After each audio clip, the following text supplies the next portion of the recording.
Шановні колеги, друзі, Dear colleagues and friends, good afternoon. Thank you for finding time and joining this our event. My name is Maria Tomak. I am a representative of the mission of the President of Ukraine in the Autonomous Republic of Crimea, and today we are launching the event jointly with the National Art Museum of Ukraine on the occasion of the Day of Remembrance of the victims of the Crimean Tatar genocide. And today we will discuss the decolonization. And co-organizer of this event is also Crimean organization. Our event today is called Cultural Perception of Crimea, the decolonization aspect. I believe that the topic how to overcome colonization, how to decolonize the Crimea is an important topic, and we would like to discuss it by the prism of arts, fine arts. Perhaps I need to explain why the mission of the President of Ukraine had become a co-organizer of this event, because we believe that the colonization should become the aspect of policy making, so there is no contradiction between our mission and this event. Today we have representatives from the diplomatic corps, from international institutions, and at the beginning I would like to make several technical remarks. That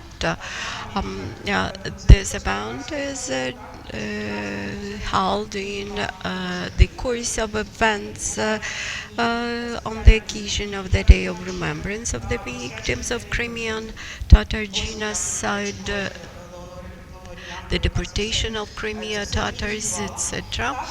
And I'm very grateful to Martin-Oleksandr Kyslyy, who was one of those who inspired this event. So, in continuation of today's event, tomorrow at noon, the stream of this event will be available from our media resources. And before giving the floor to our presenters today, I would like to present Maria Kyslyy, journalist, psychologist, program manager of the Crimean Tatars website,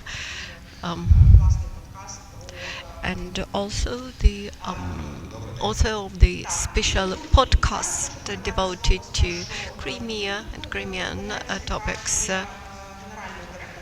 And I'm happy to give the floor to the director of the National Museum, National Art Museum of Ukraine, to Ms. Julia Litvinets. I'm happy that today we have a very brief one-day exhibition of artists devoted to Crimea. Before the full-scale invasion, we had just introduced the audio guides in our museum in Crimean Tatar language, and we had big hopes as to the broad use of those audio guides, but the full-scale invasion started, and actually today's event is a continuation of that work. For us, it is extremely important to host this event because speaking about arts, we come to the story about very difficult events, tough events, because working with pictures and art objects, we approach to the things which had remained from that tragic times, these artifacts witnessed that time. And I'm happy to welcome you in our museum. Thank you very much to the mission of the President of Ukraine in the Autonomous Republic of Crimea. We are very happy to see you all here. Thank you, Maria. And now I would like to give the floor to Mr. Milatasha, permanent representative of the President of Ukraine in the Autonomous Republic of Crimea. Thank you, Maria. Mm, it, it's a big pleasure to say a welcome words in this room with unfortunately bare walls that were beautifully decorated with pictures in the past. The full-scale war had changed the background and the context of our everyday lives. I would like to recollect a story from the 3 years point when we, together with Mr. Aliyev and Sevgil Musayeva, started the initiative to cover the events in Crimea several times a week. Recently, Rustam Saleev, a ceramic artist,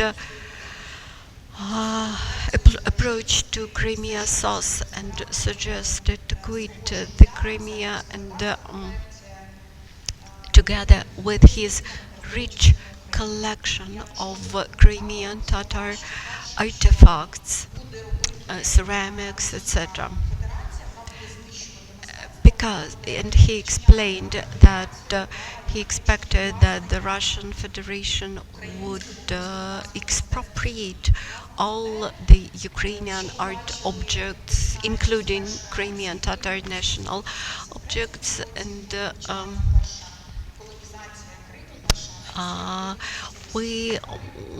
we can be quite sure of that because the story started back in 1783 when the Russian Empire for the first time annexed the Crimea, and immediately after that historic moment in 18th century they started to extinguish all the Crimean Tatar history and culture and heritage, and further on, not only the Russian Empire but the Soviet Union, the Soviet Russia tried not to notice the Crimean Tatars and their culture, and thus that fact that attempt not to notice found its reflection in arts, and you can clearly notice that there are a lot of landscapes, beautiful landscapes of Crimea. And some of them you may notice Crimean Tatars as indigenous people, and that's why we supported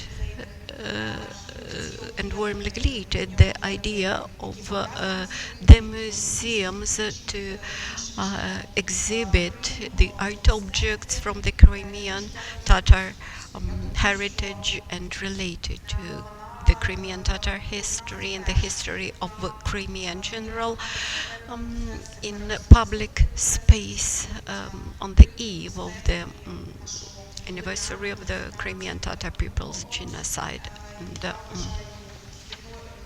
I'm very happy to wish you efficient discussion, and we're happy that Crimea SOS and the representative, the office, the mission of the president can join this discussion. Thank you, Tamila. Having seen the topic of this event, I immediately started to think, what if? What if the libraries in Crimea, the old Crimean Tatar libraries, were not burnt in the Bakhchisarai Palace, if lots of art objects were not destroyed? What if the generations, the past generations, would learn lessons from the mistakes done by the previous generations? What if the sequence of generations would not be disrupted? In this case, we might expect that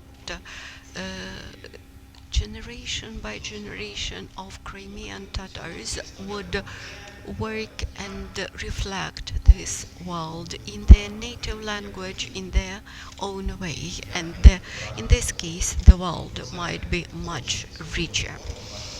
Today, with our guests, we are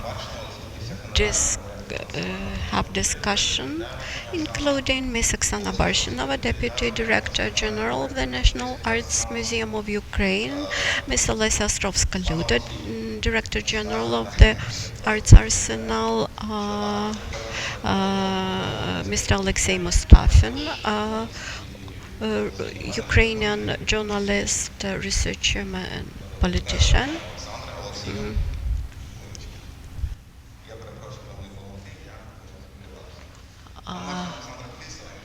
And Mr. Martin-Oleksandr Kyslyy, historian, researcher, and lecturer at the National University of the Kyiv-Mohyla Academy, and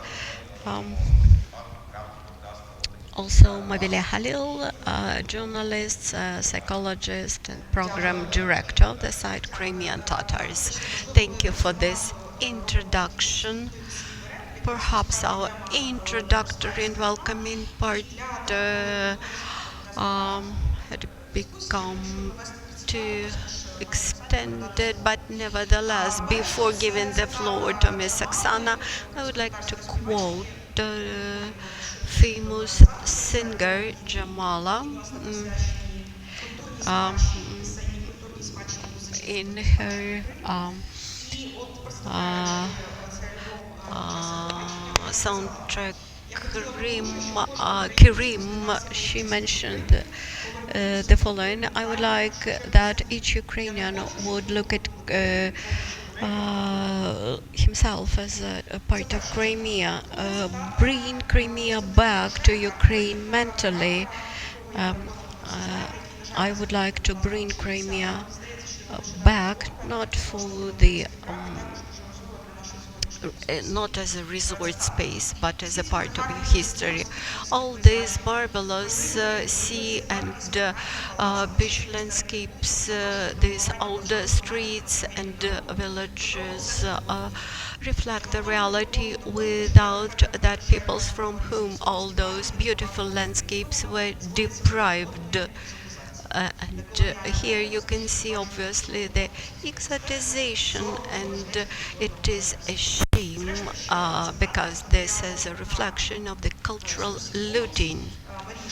And one more quotation from Maria Shenkarenko: Ukrainian state has wrongly interpreted the national and ethnical situation in Crimea, having blamed Crimean Tatars and putting them responsibility for the political and ethnical instability. Ukrainians gladly attend Musafir Crimean Tatar restaurant, but do not think further about the aspects related to decolonization of the Crimean peninsula. I think that several quotations bring us into the context of our today's topic and encourage us to reflect further. Dear colleagues, I would encourage you to speak loudly and strictly into the mic to allow proper translation. It's my pleasure to give the floor to Ms. Oksana Barshinova, Deputy Director of the National Art Museum of Ukraine. Oksana, it seems to me that the exhibited pictures reflect that glassy approach to the vision of Crimea and its culture, working with the topic of Crimea, Crimean Tatar culture. What challenges do you face in this aspect, and especially in relation to the arts and different epochs in the arts, how they are represented in the arts? Thank you, Maria. I agree with Yulia Litvinets that we are very happy to welcome you all in our museum. For us, this is an outstanding event. I would like to start with several words, a couple of words about this exhibition. It covers the pictures beginning with the 19th century painters and up to the work of artists from 1986. This is actually this actually covers the history of reflection of Crimean Tatar presence in Crimea, beginning with the works of Ivan Ivazovsky and other outstanding artists like Svetlitsky and others. Speaking about 19th century, you may notice some degree of exoticization, representation of Crimea as an exotic place which represents people in exotic costumes, exotic landscapes, and exotic traditions. While pictures of the 20th century is represented by the works of Vasil Khrushchevsky, who quite often visited Crimea and quite realistically reflected the Crimean Tatar culture, grasped the specificity of Crimean Tatar landscapes, and in his works you definitely can feel his respect to the Crimean Tatar heritage in Crimea. As for Sorotenko, it shows the emptiness of this space, and I agree with Tamila that this introduces tragedy of post-war Crimean peninsula. Mykola Gloshenko and the next work, especially Mykola Gloshenko, shows this empty landscape without people, and you feel this emptiness and old buildings, but without humans, without people, and the picture of contemporary artist, which is very important for today's context. It was painted in times when Crimean Tatars started to come back to their native lands, and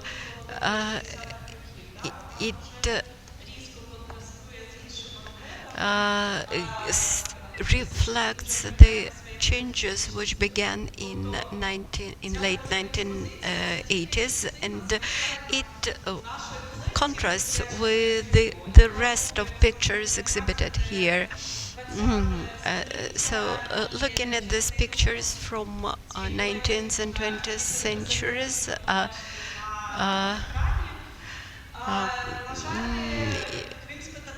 you may feel the richness of our collection. Unfortunately, we do not have Crimean Tatar painters in our collection. But in late 19th, early 20th century, they had the whole generation of such artists. I'm thinking about Vasilkivsky and his graphic works. You can see them on our screen, and which are under research. They provide very detailed reflection and depiction of everyday life, of surrounding and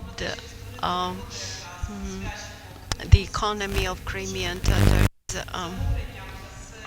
This painter was deeply involved into everyday life of Crimean Tatars. In general speaking, about challenges before the museum workers, we have to mention that the museum collection in general remains under-researched from the Crimean Tatar culture point of view. You mentioned the recording of audio guides in Crimean Tatar language, but this was just the first step towards development of this Crimean Tatar topic. We believe that our collection suggests and provides rich material for further research. And we feel that we have to include the Crimean topic into our permanent exposition. Looking at Vasil Krychevsky work Twilight at the Crimean vineyards. This is very rich picture from the interpretation point of view, and it requires some context to be supplemented to it.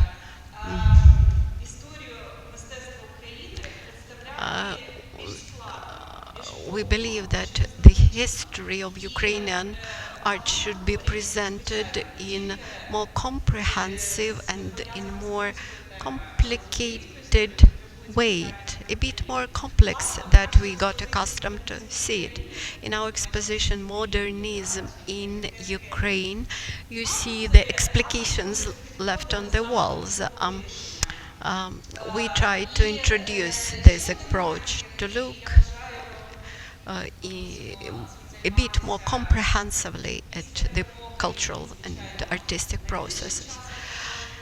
Immediately upon our victory, we would like to launch special projects devoted to the Crimean Tatars topic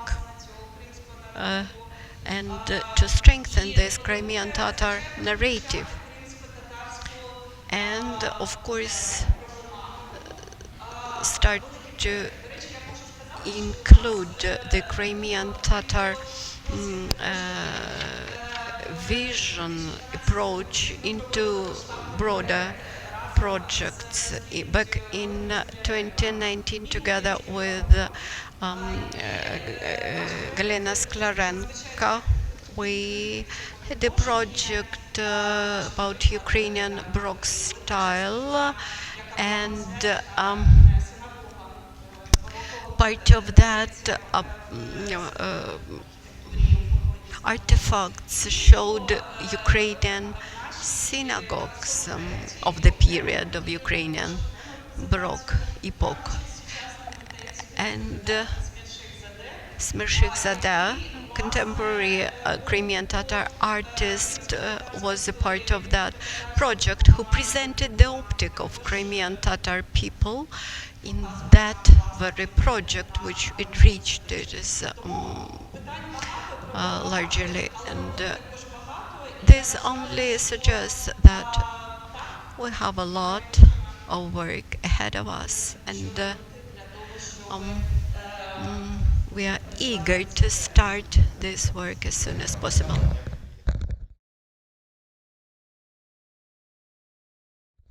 Okay, yeah, I want to continue on our conversation about the paintings, and I want to ask Maria. Much has been said in the society about the Crimea with the taste of baklava. What do you see here and what you don't see here? Well, it's hard for me to talk about art. I'm not an expert on art. I'm only a typical spectator. I think this is a beautiful Crimea, but it's not realistic Crimea, because we all know that Crimea is about sea and mountains, but we need to look at the Crimea differently, have a different view on it, because it's important to understand the context in which those creators of these artworks were. What time they lived in, and what they saw when they actually went to the Crimea, when they stayed in the Crimea.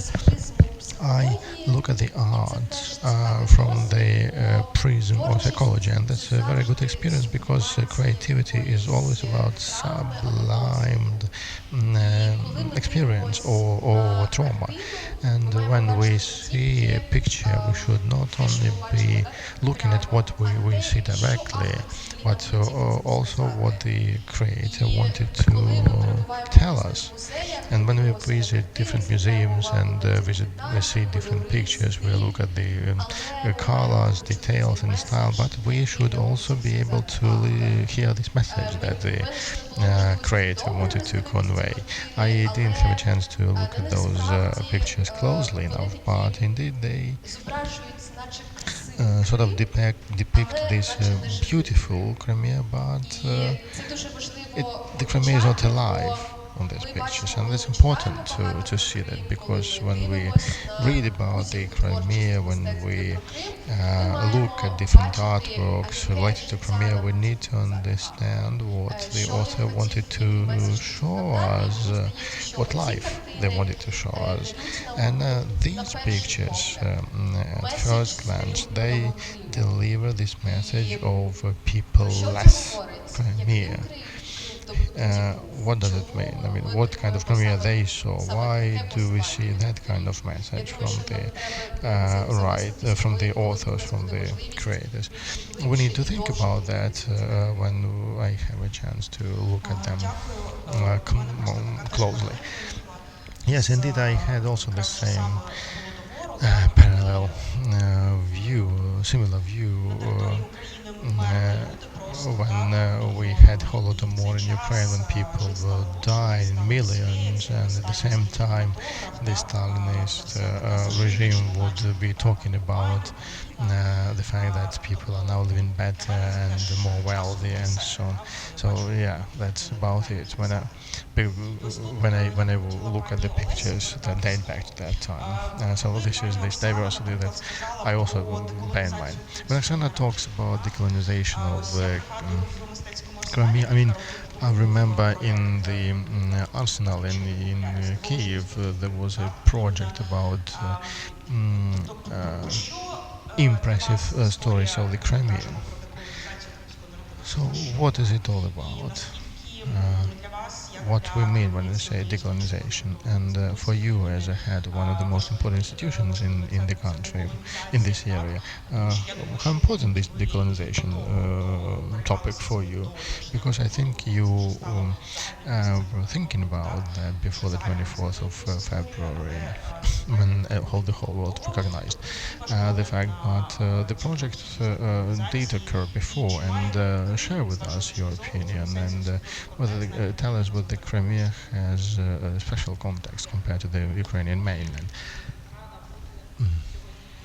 thank you for the invitation.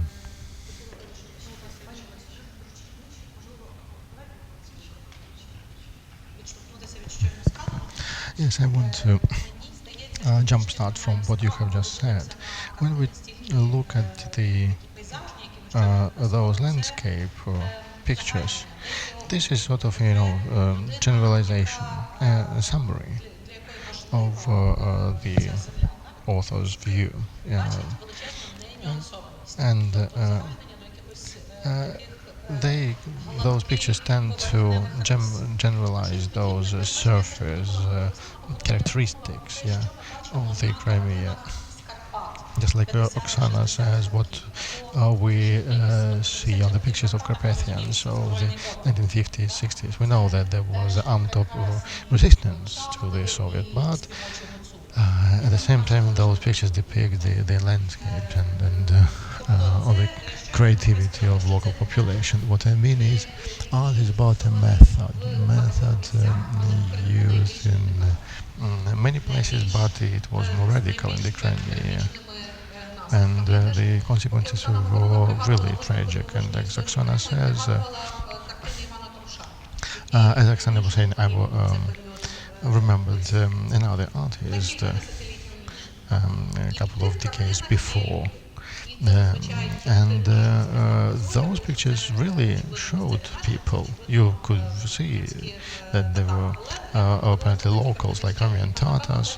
And I remember I saw them and I just remembered them immediately right now. It was also some kind of generalization back then, but with people. You asked me about the Ukrainian political attitude, whether the Ukraine wasn't caring much about Ukraine. Well, I think to some extent indeed, but it was only because of the fear of this huge political problem that could have happened, because in the 90s it was really politically difficult in the Crimea, and Ukraine kind of distanced itself a little bit from that. But the same can be said about Donbass or Transcarpathian region. So I think that is just the characteristics of the Ukrainian governance at that time, and there are several elements to that.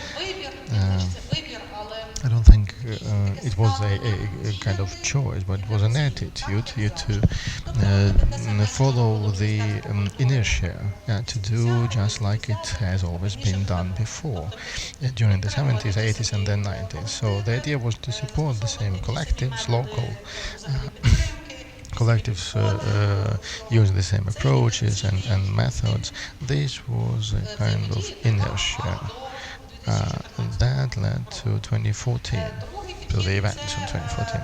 Second approach, that was the resistance to aggressive Soviet policies. You remember that the Soviet policies were very aggressive. I remember this festival of youth and students during the Soviet times. It was a really big thing in Moscow during the Soviet times for the youth and students. It was very aggressive, and it was a very aggressive way to indoctrinate the people. And some people who were responsible for the policies in the 90s, they wanted to get rid of this heritage, and sometimes it wasn't possible. And the third thing that I want to share with you, these are only my personal views, they're not based on some researchers. So the third thing is the use of Soviet methods of cultural policies to affirm Ukrainian culture, and it was also done in a really generalized kind of Soviet style, Soviet way. And when you have several of those types of attitudes, there is always some place for some unorganized policy that really is focused on achieving some common good. But we didn't have the consensus of the civil society about what Ukraine means as a country, as a society, and now we have a maybe I'm an optimist, but we have now really a bigger consensus in terms of the civil identity, in terms of the freedom and liberty to express our opinions, different cultures and different things. But we didn't have it for many years. Everyone was acting in the way he or she wanted to. And then at the end, the other issue. I think we need to have some policy making on the government level when you have some political vision, because we want to achieve the common good through election, democratic processes, but on the level of each institution, that's where we need it. And the two striking examples indicate that this is the exhibition about the stories of Crimea and the exhibition of Belarus art that shows the year after the independence of Belarus. When we were thinking about this Belarus exhibition, we also thought that, well, Ukrainian culture had a lot of support from Polish culture during the previous decades on the level of interpersonal context or institutional context, and we also, as a cultural community, have some commitments, in particular to Belarus art and Belarus institutions, and that was one of the reasons why we wanted to organize this exhibition, Belarus art. When we were thinking about the exhibition about the Crimea, we had 2 points really. First, when we thought about that, when we discussed it with colleagues, we thought that, well, in Arsenal we wanted to implement the project that really resonates with reverberate with the sense of the time. And we were thinking what was there in the mind of Kyiv citizens, and we thought that it was before the 5th anniversary of occupation of Crimea, and it was evident how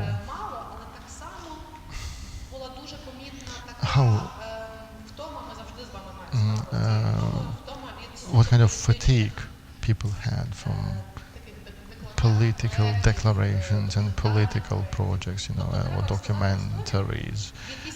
So we thought we needed to deliver the story in another way, and we wanted to show that Crimea and it's being cut away from the mainland.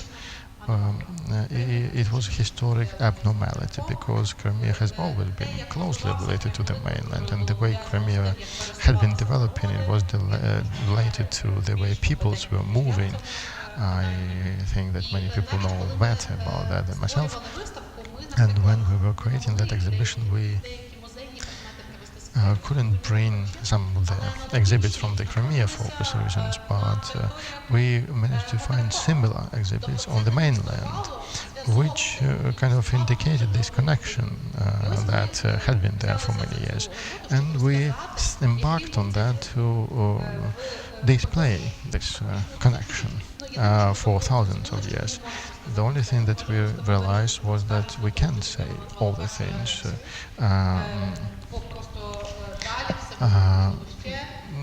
because of the first annexation, because we would need to ask a lot of questions to ourselves about cooperation within or interaction within Ukraine. So that's what we were going to do on the next stage. But to sum it up and to answer your question whether it can be regarded as a cultural policy on the level of institutions, I think we can, but we didn't think about that from the very beginning. It wasn't our framework of thinking. But when you look retrospectively, yes, you can say that indeed that was the case. I have a question to Martin-Oleksandr as a historian. Tell us what was the correspondence between the politics and the art, and how the Crimea was depicted in art. Thanks. Thank you for the question.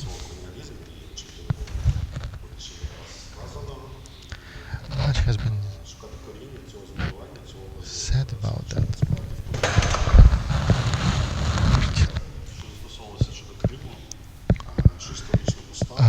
historically speaking,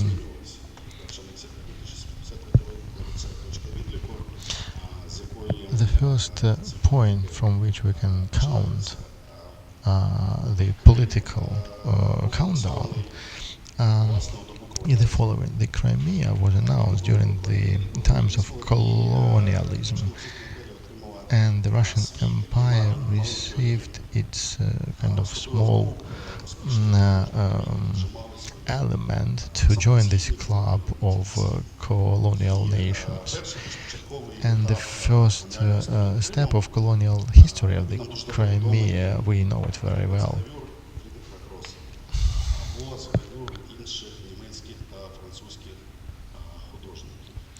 It was depicted by famous German and other artists, because the Russian Empire would invite people who had some experience. And this period of painting Crimea was really empathic for the local population.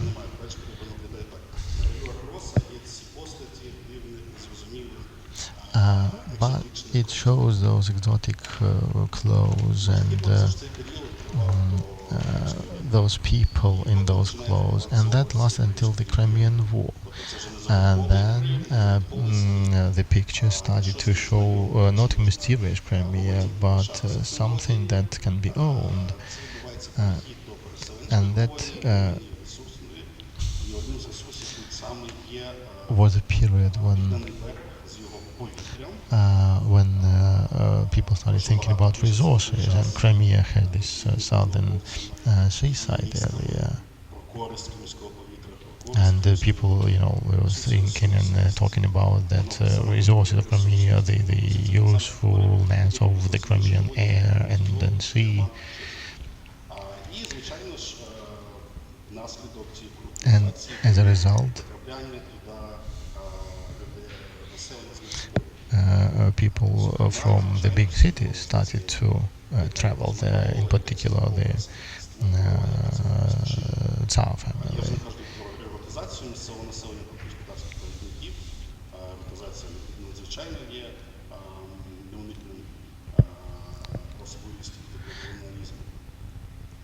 That was the distinctive part of this colonialism. What was going on with the population, with the indigenous population, was squeezed out during those times.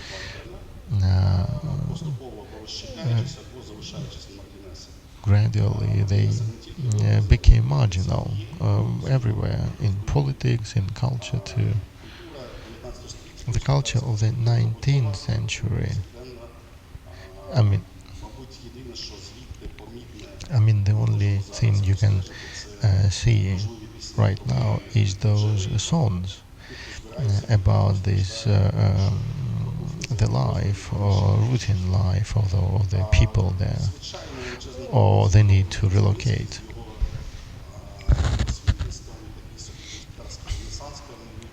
There was some sort of renaissance that led to creation of this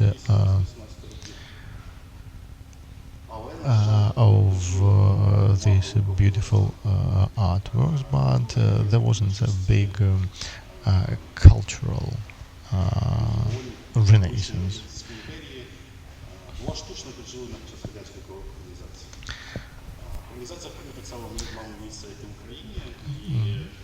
Colonization continued back then, and it was done very aggressively on the local level, on the level of local talents that were, rather taken to Moscow, to Russia, to go to schools there.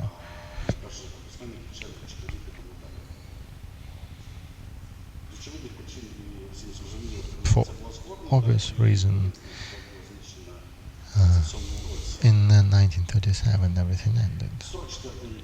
The year 1944, this was the peak of this history of attempts to colonize Crimea and attempts to turn it into a Soviet project. The local population continued looking at the Crimea as a resource, just like during the Tsarist times.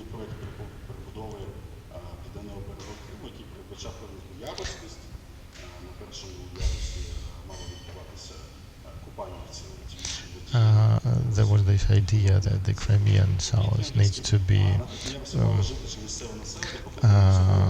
built as as tiers. On the first level, this is a bathing level where people enjoy the sea. On the upper levels, the kind of administration and others.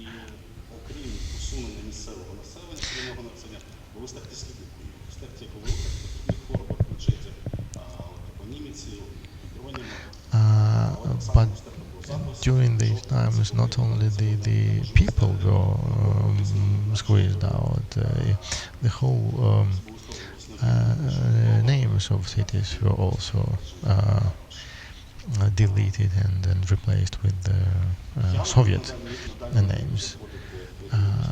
I won't go too further because I don't have much time.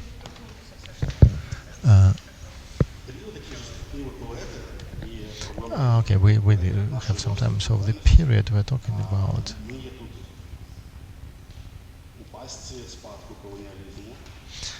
starting from 1990s,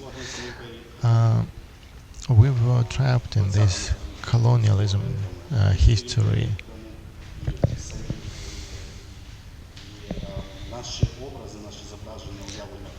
Our ideas during the independence were largely based on traditional views, and that's related to everything, related to those Chebureki, these national dishes, or other stereotypes.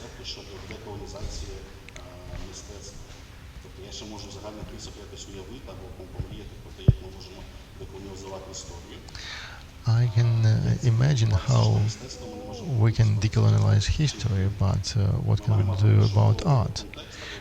I think it would be harder because we would need to retrieve the context or do something else. Because we can't fully decolonize art.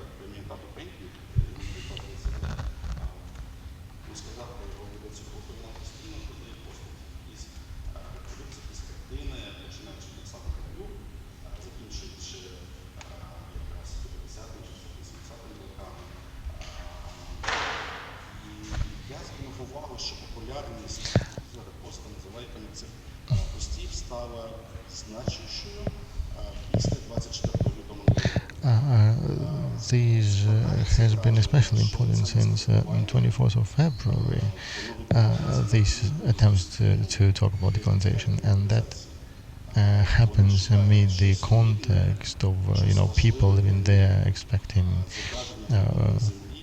to be mobilized, and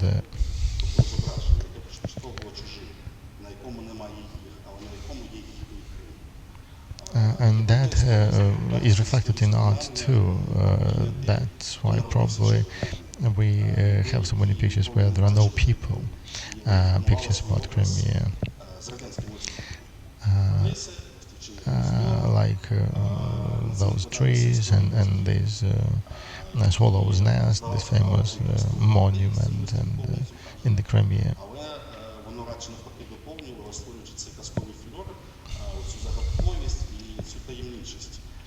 But much has been lost in terms of this, mystery of the Crimea.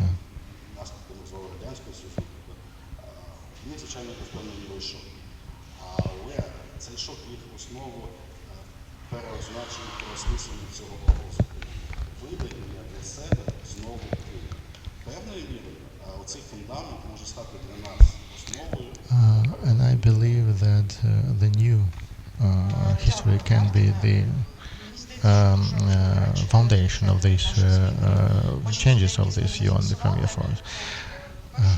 Thank you. When I want to talk a little bit more about that. Firstly, when Martin was talking about this colonization policies of the Tsarist empire. And I remembered one of the books I read that depict the colonization of the land of Cherkess, land in Russia. When those Russian colonists arrived there, one of the characters was a Ukrainian actually there, and they were having the same things like you described.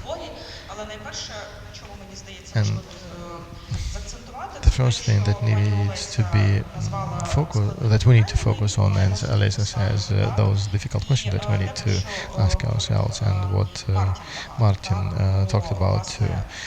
I mean the agency of the empire in the Crimea, because the Ukrainians were also agents of the Crimea. We didn't have the legal capacity, but certainly we have to accept it. Maybe it may look right now as not something relevant because Ukraine is being a victim of armed aggression, but now we are still thinking about the reintegration of the Crimea, and we need to think about that and realize these things, and we need that kind of conversation in the Ukrainian society.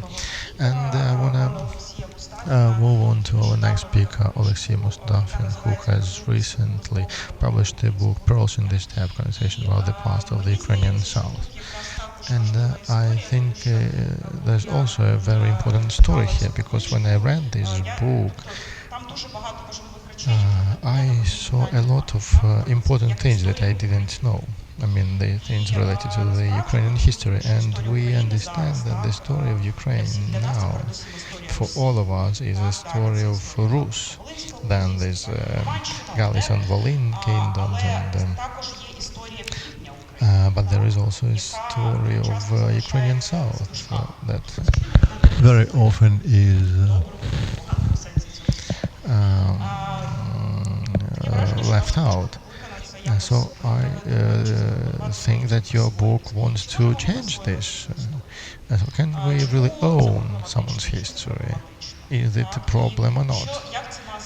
And how does it make us richer? Because Olesia was talking about the globalism. We are also thinking about that. We're talking that Crimea is a part of global South, not of Russian Ruski Mir. What do you think about that? Well, the question is, well, can you own something or not? Well, if we believe that we are a political nation, the modern nations believe that they inherited the cultures of all the people that were living on their territories. Ukraine is not something unique here. Ukraine has combined all those traditions.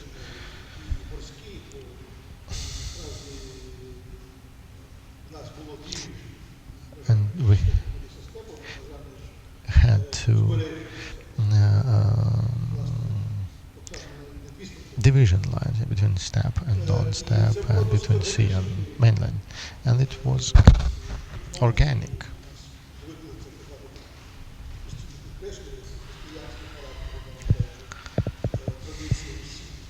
And much has always been said about the traditions of Rus times and or steppe traditions. Islam developed later after Christianity, but the conflict has never been there. It was an organic process of combination, and since we're talking about the post-colonization, when the Russia appeared on the south and north of Ukraine, it didn't stop this cooperation. And I want to support the previous speakers here, because indeed those processes ran in parallel. Ukrainians were deprived a lot of their rights along with other peoples, and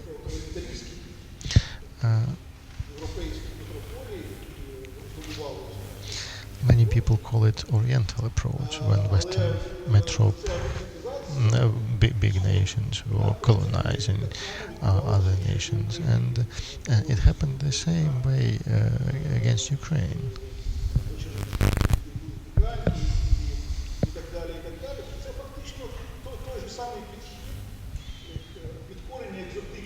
So the approach was the same. It was an exotic country depicted in Gogol's books, and a mysterious country that was colonized. Then the end of this 19th century,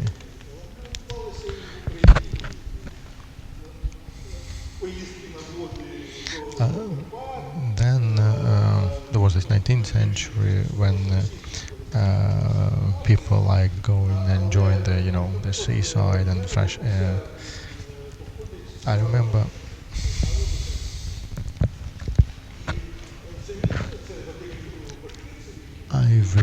that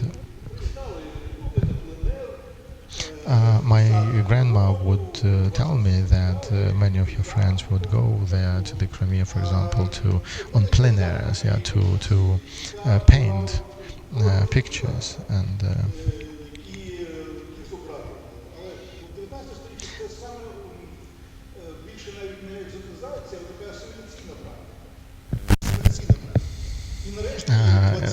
that what was happening there in the 19th century. It was more assimilation processes that were going. But then in the 20th century, the Crimean Tatars were expelled, and it was an opposite process. You remembered about Holodomor here, right? And when you look at the pictures from that times, that shows a lot of wheat and bread. You start asking questions where this bread ended up.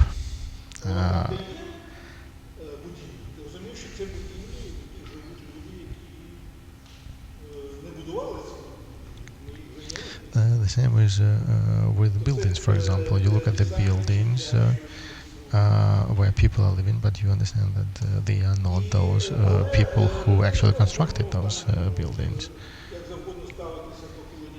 You can have different attitudes towards colonialism and colonial practices, but the question is how we perceive ourselves and what we need to do next.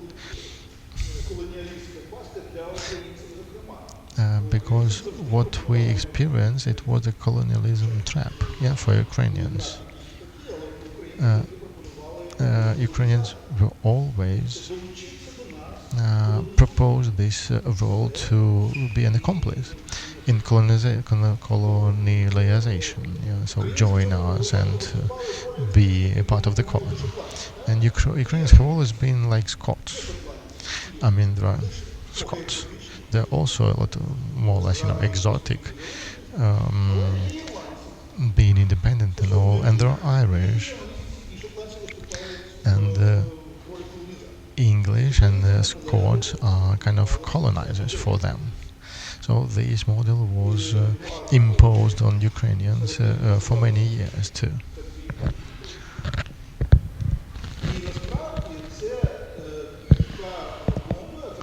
And this was a bomb planted a long time ago, because for obvious reason people tend to follow their emotions, and the people were accustomed to the status that they had, and they didn't want to change anything.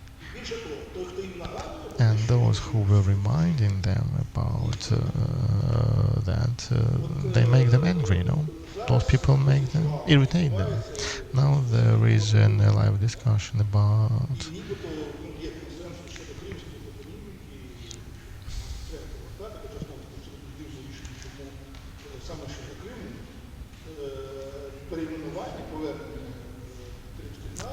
names, about toponymy. As now a lot is being said about the need to restore the names they used in the past. But when you start asking people about that, what names need to be introduced, and the idea is, you go to people and say, okay, we need to rename this avenue. What name do you want? But that is regarded as an attempt to do something with the motherland, really.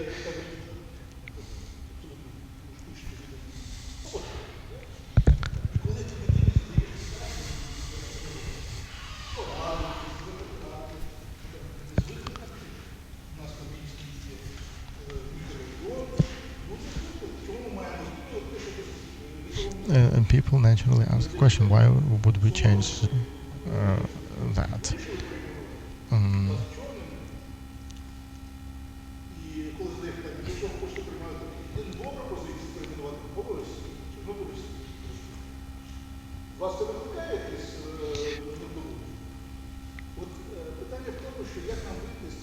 And the question is how we can get out of this trap when people offer Ukrainians to stay within the paradigm.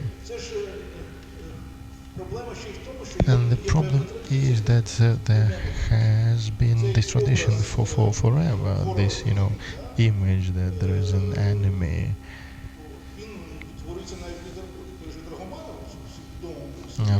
The Dragomanov, the famous historian, about when he was writing about the Turks, Turkey, he said that Ukrainians need to be thankful to the Russian Empire for freeing them from this threat from the south, this historic enemy, and this concept that's been repeated and repeated over and over again, and it is displayed in the artworks. So it's important, to talk about that, to speak out about it, maybe even to irritate people, because without that, then we won't have any reaction.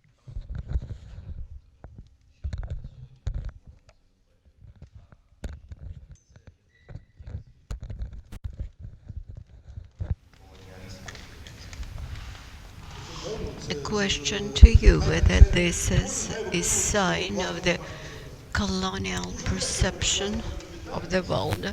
Yes, you are quite right. It is easy to put responsibility on somebody than to accept that you are a part of the same colonial attitude.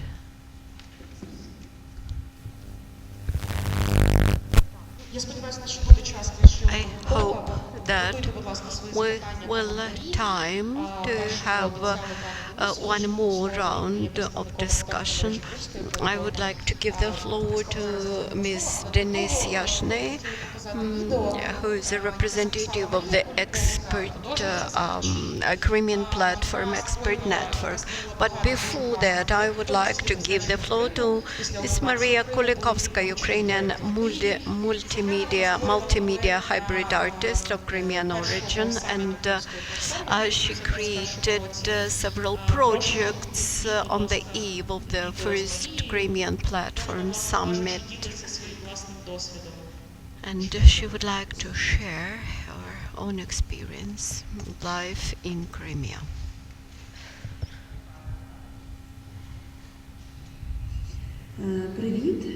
Hello, I'm Maria. I'm Maria Kolakivska. I'm an artist from Kerch. I was born in Kerch.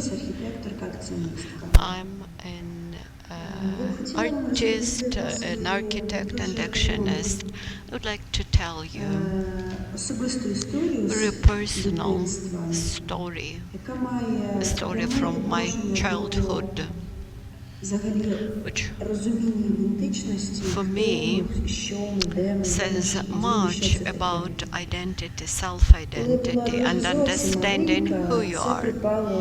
When I was very, very young, The perestroika in the Soviet Union had just started. The Soviet Union collapsed, and for my family, this coincided with the return of Crimean Tatars back to Crimea. At the time, my parents had a small land plot in Katalas, and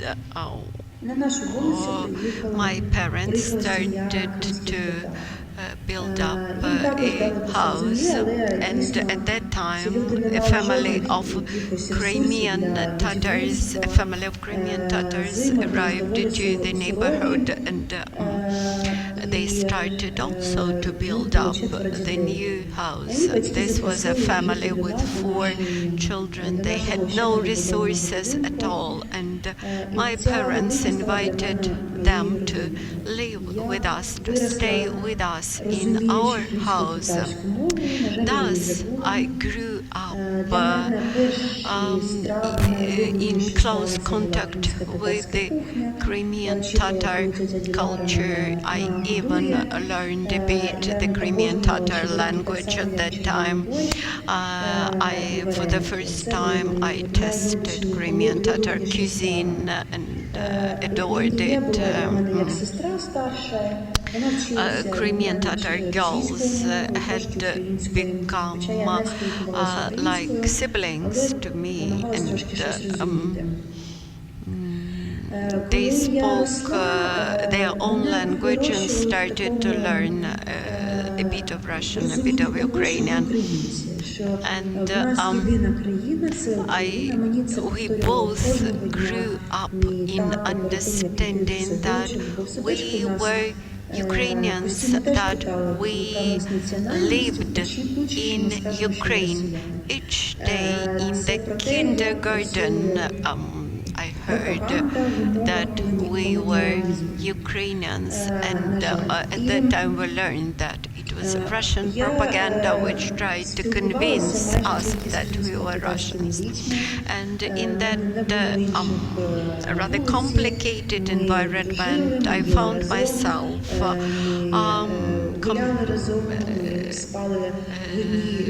staying in the surrounding of exclusively Crimean Tatar children. We spent a lot of time together. I had actually 2 Easters in a year. One was Ramadan holidays, and another one was Ukrainian Easter, Ukrainian Orthodox Easter. For me, it became quite natural being a Ukrainian and perceive that children as Ukrainians, but at the same time Crimean Tatars. At that time, being very rather small, I did not distinguish between these 2 groups of people. Although my parents also were from the old family of migrants to Crimea, and they tried to give me this lesson that we also were migrants. With this, I am pleased to give the floor to Denis Yashne, leading researcher of the Kyiv-Mohyla National Preserve and representative of the Crimean Platform Expert Network. Could you please speak more about the attitude towards Crimean Tatars, which is multiplicated in these pictures of 19th and 20th centuries? My special research interests were devoted to the depiction of Crimean Tatars in the times of Russian Empire and under Soviet Union. The Russian Empire, the border between 19th and 20th centuries, produced a lot of visual aids, and I'm speaking not about pictures which were expensive, but about postcards which were kind of available and accessible for broad layers of population. Today we mentioned about simplification and glossiness of the Crimean subjects. Actually, these were the first manipulations. Crimean Tatars on that postcards were called either simply Tatars or simply the Crimean types or Crimean typical people. And we can clearly see the two types of depictions in Crimea. These were either beautiful landscapes of Yalta, Sebastopol, Simferopol, etc., beautiful pictures, or the very neglected landscapes of Crimea, of very poor villages, so to say, romantic ruins. This is a clear substitution of the content, deep content and deep meaning of culture itself with the empty shelling, the empty visual images.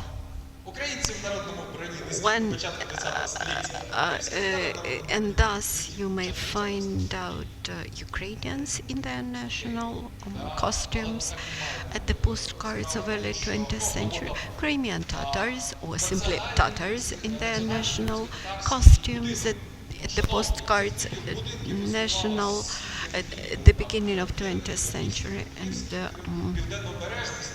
looking at the postcards of that period, you may find all sorts of houses of Crimean Tatars. When we look at the postcards of early 20th century, you see this very typical views and landscapes which you expect actually to see there, either glamorous cities and landscapes, glamorous landscapes, or very poor villages. And you should ask yourself a question: who were the authors who produced all that colonial vision? Now I would like to open our Q&A session. You may offer your questions and maybe comments. I would like to ask a question. Good afternoon. I'm Alexandra Galenko. I'm a historian. First of all, I would like to say from the very beginning that I slightly disagree with Jamala. Why Chepareks may sound offensive to is a representation of Crimean culture. For me, Chepareks had become the starting point for my interest in the Crimean Tatar culture. I had immediately when I tasted it, I asked myself a question: why this culture might be interesting to us, and how we Ukrainians should build up our relations with this culture. And when we speak about parallels, why As a Ukrainian, I should object against Ukrainian borscht. So why to object against the Crimean Tatar chaburek? I think this is a cultural heritage, part of cultural heritage of Crimean Tatar peoples, and perhaps there's a part of Crimean Tatar heritage will live longer than even Jamala herself. And now a bit of comments about what I have heard today about this new, very familiar notion, agent involvement or agent representation of the colonial culture. And about decolonization. I would like to start from decolonization. Decolonization has two aspects. The first one is to overcome the heritage of the colonizers and to overcome the vision of the colonizers upon the decolonized, and to overcome the feelings of yourself as a colonized nation. And the attitude of the colonizers could be described in one word.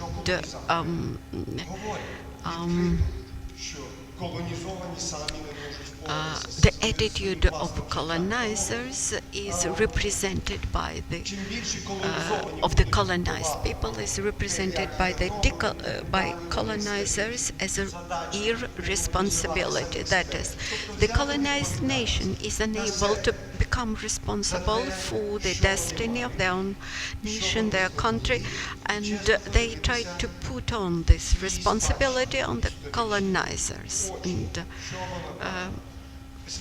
that is, first step to decolonize yourself is to accept this responsibility. Quite often we listen to the slogan, Crimea is Ukraine. Who could formulate this? Just in one sentence, why Crimea is Ukraine? I can formulate it in two words. The onshore corridor, the onshore connection. I can say it in one word as Ukrainian historian, because Ukrainian people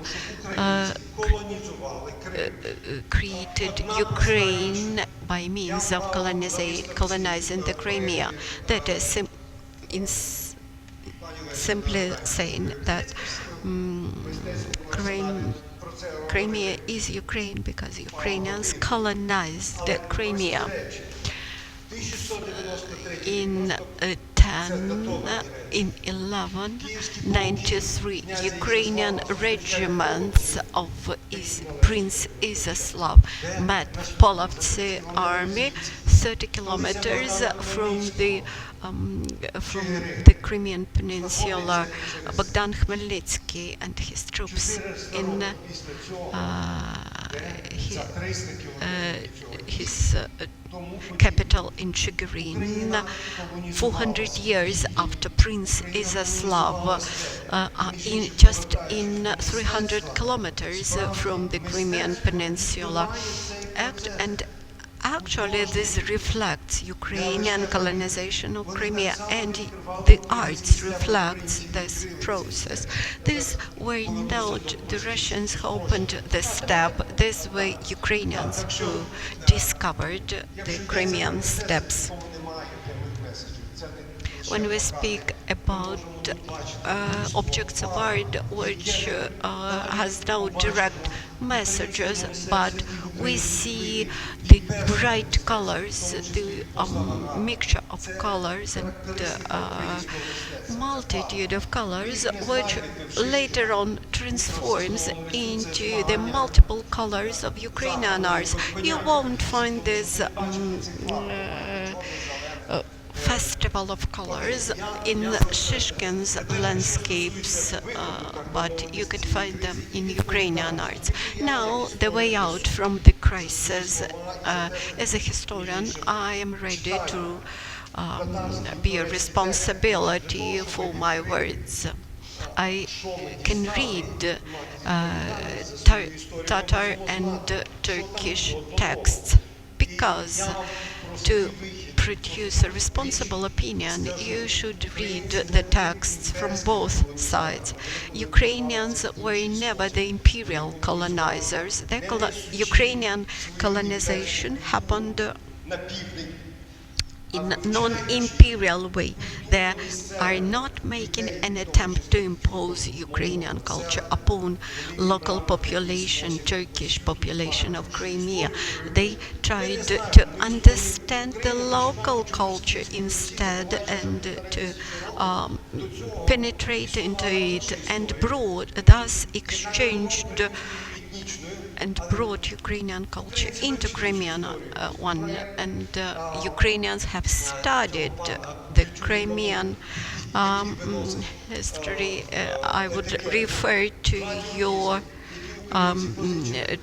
podcast. Tobacco and the watermelon, which in Ukrainian are both Turkish words. And this reflects that Ukrainians had borrowed hundreds of Turkish words. This reflects the process of this cultural exchange and cultural studies. Thank you very much for your comment, and we would like to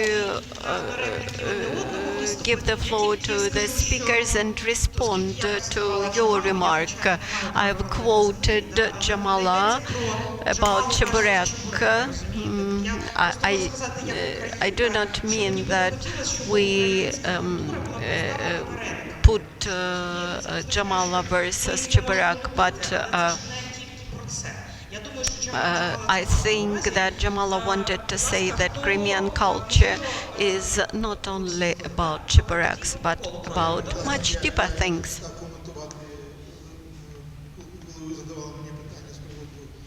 I did not want to comment on history during my intervention, but Alexander had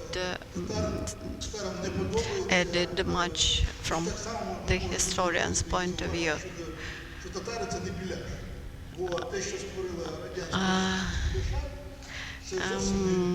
My comment to Cheburek and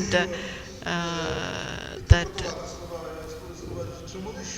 Cheburek is a distorted, that Soviet Belash is a distorted version of Cheburek. Actually, this reflects the common process of Soviet colonization of both Ukrainians and Crimean Tatars. I won't try to dispute with Alexander.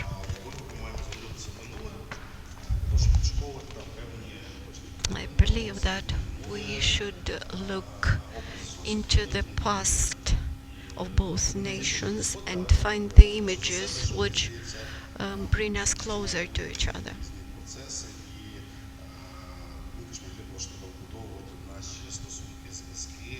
And we have to build up our relations based upon contemporary world. That is, looking onto the past exclusively is destructive. We should look into the future and onto today's realities. As for the responsibility, a video by Maria Kolakowska resonated in me in Kerch.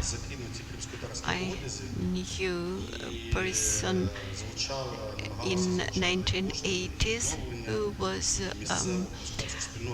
trying to rediscover Crimean Tatar wells, who was fundraising for this big project and trying to restore them.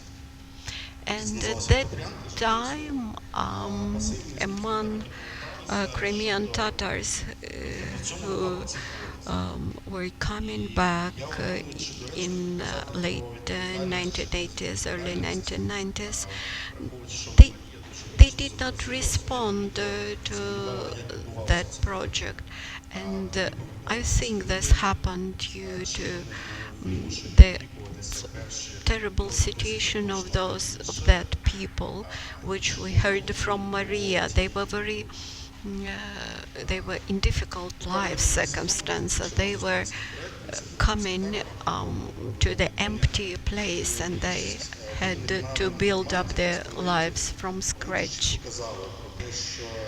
In my discussions with Crimean residents, I heard quite often that the beginning of the years 2000, it was the beginning of national development, for ethnical development, for Crimean Tatar community in Crimea, and that development of the local community was disrupted in 2014. Дякую дуже. Про чебуреки. Again about chebureks. Взагалі, одна зі сторін колонізації цих процесів це One спрощення. of the aspects of colonization is simplifications of any culture. And chebureks, these are simplification of the Crimean Tatar culture. Crimean Tatars would like to be associated not only with chebureks, but with many other things, because we have rich culture and we have many things to offer to the attention of the world. And when we speak about Crimean landscapes and Crimean seashores, this is only for people who like that. But we have a tragic moments in our history, and now we expect to have a healing period, a period when we would like to heal from the trauma of our psyche. And unless this trauma is transformed, it cannot be cured. So in this attempt to transform the trauma, we face with the resistance, which is quite natural resistance. We understand that this natural resistance saved Crimean Tatars in exile. They managed to survive as a nation. This resistance to the interferences of other peoples. Today we have to overcome this natural resistance. We have to transform this traumatic experience and to develop synergy and to build up a cooperation, which I believe will be productive for both peoples, Ukrainian and Crimean Tatars. And cultural part of this process could become a strong soft power, because it can act without political discussions, which can become rather strong. I believe that cultural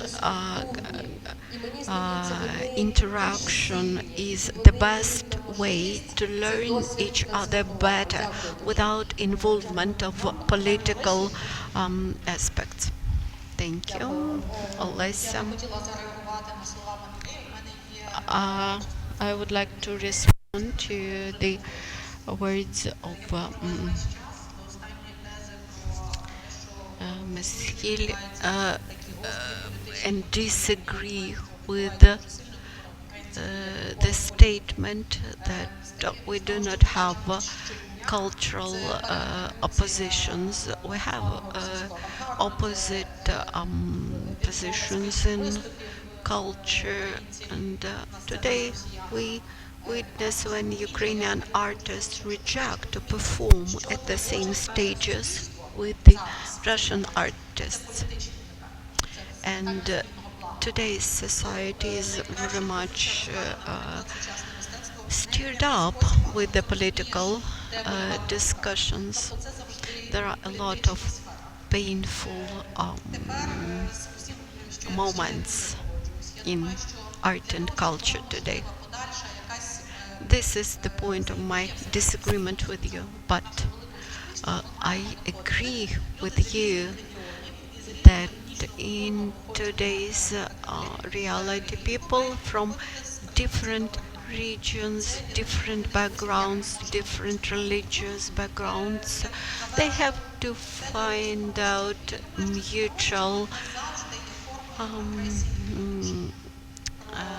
mutual understanding. And now, as to the simplification. Simplification is not always the way to suppress something.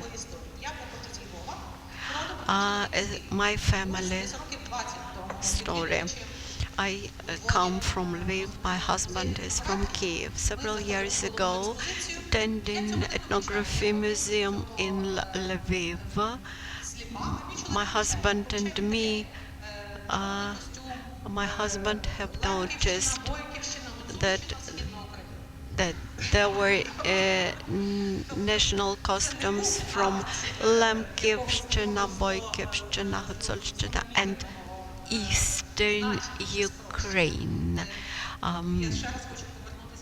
The issue is that Eastern Ukraine comprises many regions like Lemkivshchina, Hutzolshchina, etc.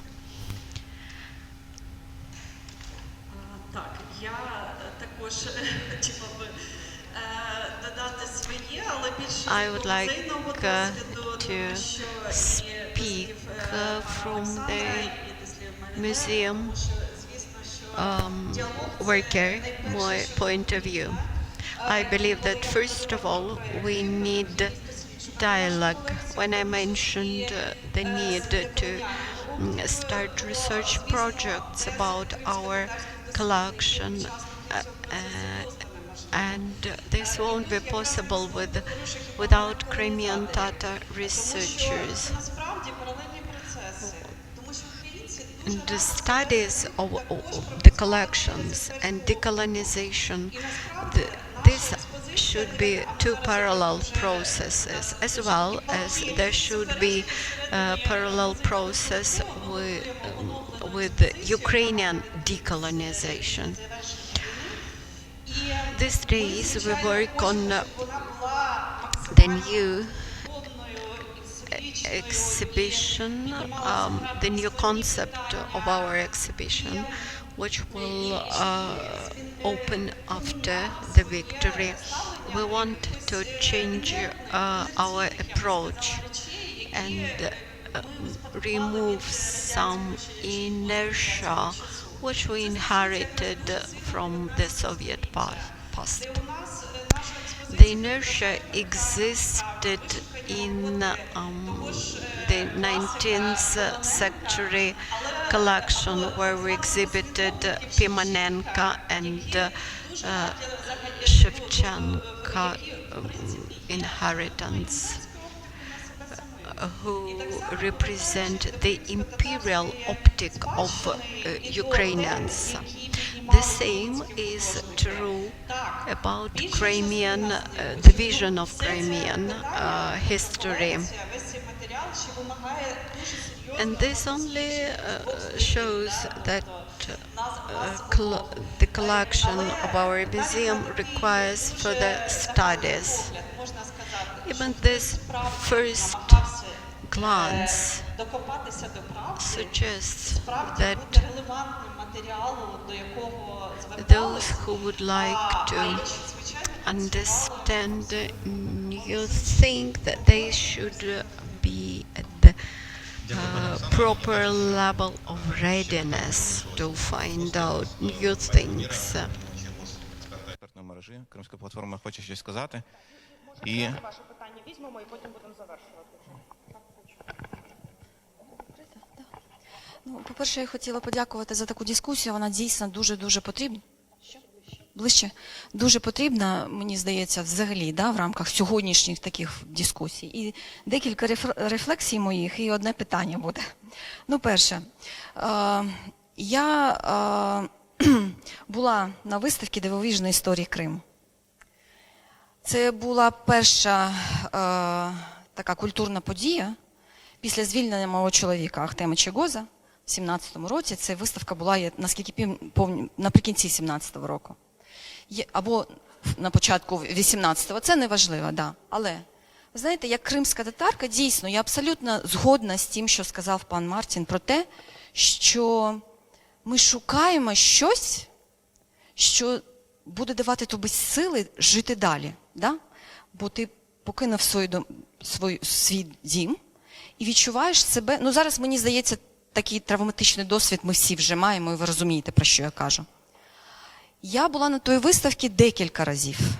Перший раз на відкритті, потім я прийшла через тиждень, потім ще тиждень. І намагалася для себе знайти в цих дивовижних дійсно історіях Криму про різні культури і народи якийсь такий, знаєте, континуїтет. Бо логічним завершенням всіх цих націй і культур, які проходили через територію Криму, є кримські татари. Бо навіть сьогодні тут, в цій залі, є представники кримських татар, і ми дуже різні. Наші антропогенні наші якості, вони трошки відрізняються, тому що ми мікс всіх цих народів, які були на теренах Криму, які нас сформували. Бо правда, дійсно, ми спочатку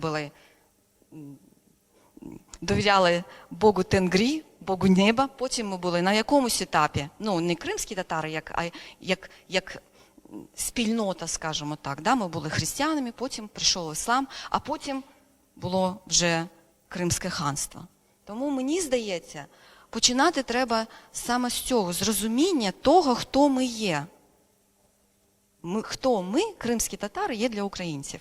Ми є тим, що нас постійно нав'язувала радянська історіографія, тим в 13 столітті, вибачте, пришедшими ордами монголо-татар, чи ми є саме тим міксом культур і народів, які нас сформували як націю. Це перша така рефлексія. Друга рефлексія якраз про колоніалізм. Ви знаєте, мені здається, коли ми кажемо про колоніалізм, деколоніалізм, ми маємо пам'ятати, що це в першу чергу дискусія про центр та периферію. Так ось, в той Україні, яку ми всі хочемо бачити, в той фантастичній Україні, не має бути центра, має бути багато центрів. І мені здається, от саме такий підхід, вибачте, він і буде формувати от цю фантастичну країну, в якої буде ця політична нація українці з різним походженням, але з єдиною такою парадигмою, да, скажімо так. Третя така моя рефлексія стосовно того, що я почула на одній з конференцій, де наша організація приймала участь, один із очільників, колишніх очільників НАТО, який займався питанням захисту об'єктів культурної спадщини під час збройних конфліктів, а це є наша фахова діяльність нашої організації, Кримський інститут стратегічних досліджень. Він сказав про те, що якщо ви хочете деколонізувати історію, вам треба почати з реінтерпретації вашої історії. І починати треба, його думка була така, що починати треба саме з історії Другої світової війни, але мені здається, нам треба починати трошки раніше. І питання якраз те, що зараз було затронуто про переатрибутацію музейних предметів. Мені здається, це надзвичайно цікаво, особисто для мене. Бо я абсолютно згодна з тою тезою, що коли Росія буде покидати Крим, вона буде знищувати і забирати з собою все абсолютно. І якщо ми кажемо про історію, культуру кримських татар, то це взагалі дуже трагічна історія. Бо єдиний пам'ятник, який у нас на сьогоднішній день є, це Бахчисарайський ханський палац. І та, совершенно невеличка музейна колекція, яка формує нас, те, що знаходиться в фондах Бахчисарайського історико-культурного заповідника, і те, що формує нас, як кримських татар, як націю, предмети, які є ілюстрацією нас, як нації, їх дуже-дуже мало. Я за весь цей час мого перебування вне Крима, я побувала в дуже багато різних музеїв і бачила декілька музейних предметів, які атрибутовані, на мій погляд, не зовсім коректно. Бо ми все пам'ятаємо, що певний період історії, взагалі все, що було пов'язано з Кримом, було заборонено. Да? Чи можливо зараз, і чи готова зараз, на вашу думку, як експертів, Україна, українські інституції, українська держава почати процес саме переатрибутації тих предметів, які знаходяться в музейних фондах і пов'язані з історією Крима, які зараз атрибутовані, наприклад, як османські предмети, або персидського походження, або щось таке. От таке питання. Вибачте, що так довго, але... Дякую. Так.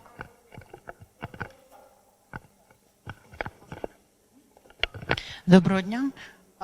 Ганка Третяк, я арт-куратор і партнер Національного художнього музею. Хочу розказати трошки, буквально одну рефлексію, пов'язану з проектами в Криму, тому що з 2006 до 2013 року практично всі фестивалі артові, які були в Криму, я була одним з співзасновників, або арт-фестивалі, які проходили під час великих фестивалів музичних. Це «Джаз Коктебель», «Артішок» арт-фестиваль, це фестиваль «Казантіп», під час якого був дуже великий фестиваль артовий, який робила повністю українська команда. І ми на меті ставили саме українську повістку дня, артову, художню, в Криму.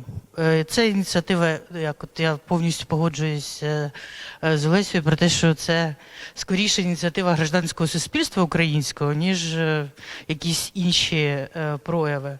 Але хочу сказати про такі польові дослідження. Найпростіша і найкраща співпраця української команди була саме з кримськими татарами. Треба сказати, що ми і кримські татари відчували завжди себе в Криму під час проведення таких артових великих форумів. Це були міжнародні проекти, в деяких там приймало участь від 56 митців топових на той момент з різних країн світу. Не лише Україна, але вся Європа. І з чим ми зіштовхнулися, особливо коли під час майстер-класів, пов'язаних з архітектурою, з ландшафтним дизайном, ленд-артом, з тим, що, на жаль, оця, скажімо так, російська окупація Криму, вона продовжувалася до 2013 року. І в моменти, коли треба було навіть робити якісь проекти, ми це не могли робити через те, що практично вся лінія, я кажу про проекти, які були там в Коктебелі, які були на узбережжі моря, вся нерухомість, всі простори, які можна було використовувати, вони належали комусь, хто був не в Україні, з ким ми не могли говорити, з ким ми не могли обговорювати, яким чином відбувається далі співпраця. І єдині проекти, які ми робили, це був Центральний Крим, це там, де Бахчисарай, і там, де кримські татари були, і це найпростіша співпраця, і взагалі немає ніяких проблем в комунікації, і абсолютно зрозуміло культурне середовище, яким чином з цим співпрацювати. І це більше 10 років моєї співпраці по всі літні місяці. Справа в тому, що відчуття того, що ми теж там не були всі ці роки частиною цього простору, Україну я маю на увазі, вона була абсолютно під час всіх цих років глибинного занурення по кожній території, по кожному проєкті. І проєкт, який ми по ітогу робили і до чого вони призводили, це були такі покрокові шляхи для того, щоб на цій території розкривати те, що було історично. Починаючи від 2013 році там святкування 100-річчя будинку Волошина і переосмислення того, що відбувалося тут на цій території всі ці роки, треба сказати, що треба враховувати ситуацію, яка є зараз, а яка буде після того, коли Крим повернеться в Україну. Дякую вам дуже за коментар. Дякую. Тоді коротка відповідь, рефлексія тих спікерів, які хочуть висловитися, і будемо закривати захід. Ми вже трохи затримали, але дякую всім за інтерес і за те, що ви тут. Мабуть, щодо музеїв я мушу відповісти перше. Так, звичайно, я впевнена, що музейні співробітники будуть готові до такої співпраці. Тут є мої колеги з Національного музею народного декоративного мистецтва України. Я думаю, що вони або підтримують, або прокоментують мої слова. Жаль, пішов наш колега з Києво-Печерського заповідника, але, я думаю, що тут повна відкритість, звичайно, до переатрибуції, звісно. Робота над дослідженням музейних колекцій ніколи не припиняється.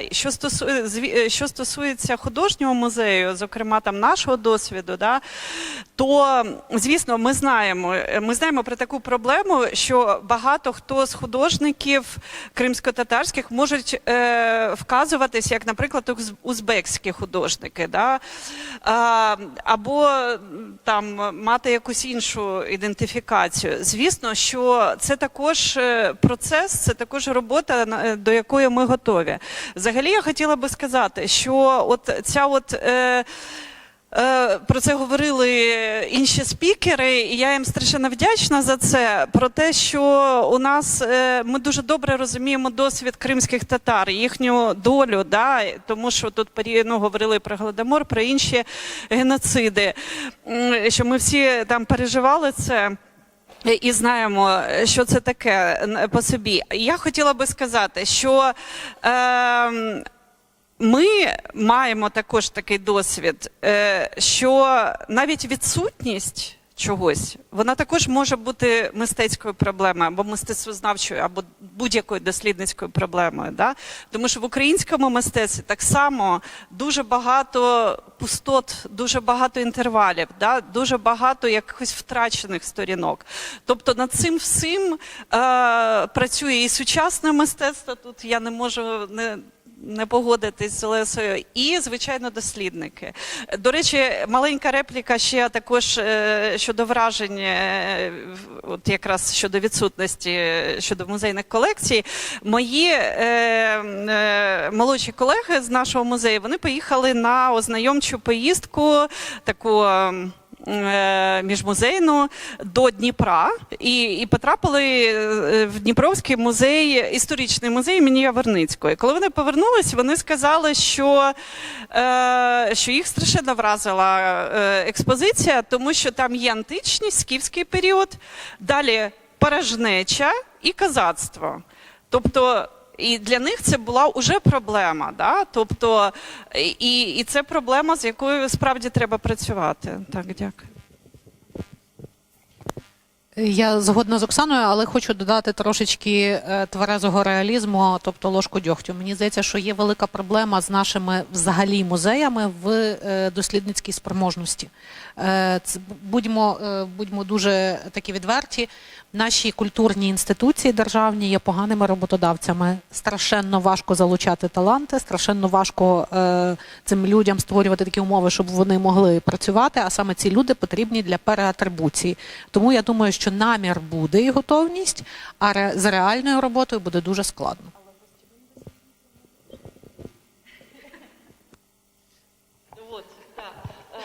Пані Людмила, якраз директор.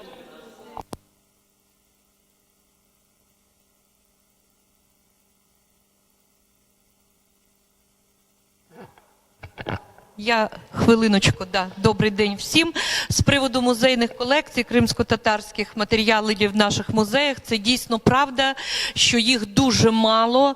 В нашому музеї зберігаються дуже чудові кримсько-татарські вишивки. Декілька з них зараз в музеї коштовностей виставлені на виставці кримсько-татарській, які чудом вони збереглися і далі вони будуть. От ми сьогодні сиділи з головним зберігачем, і я кажу, після війни треба відбудовувати експозицію, і треба, мабуть, уже виставляти кримсько-татарські вишивки в тому числі, і треба десь знайти автентичний кримсько-татарський костюм. Це теж було б дуже доречно, тому що музей декоративного мистецтва, але він був українського народного декоративного мистецтва, а не декоративного мистецтва України, тому є прогалини і в формуванні колекцій.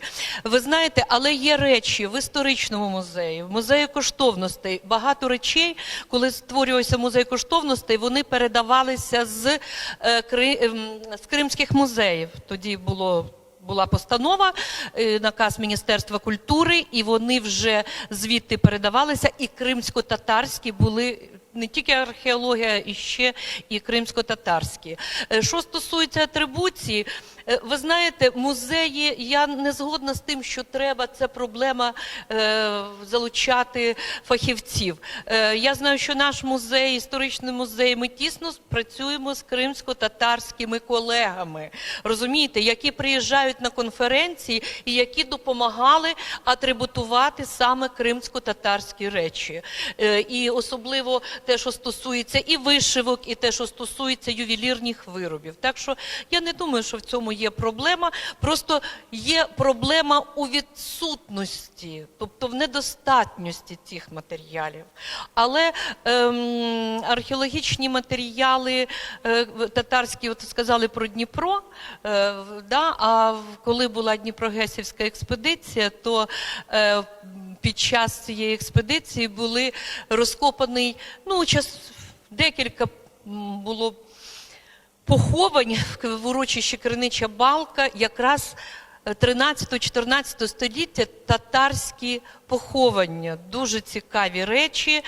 Частково з цих поховань зберігається в історичному музеї, можливо, частково щось є чи в Запоріжжі, чи в Дніпропетровську, але архівні матеріали в Інституті археології. Так що можна копати і тут, на материковій Україні, і щось все-таки назбирати, знайти і представити. І чудова виставка була все-таки історії Криму в Мистецькому арсеналі, яка, ми теж там брали участь, і приємно це згадати.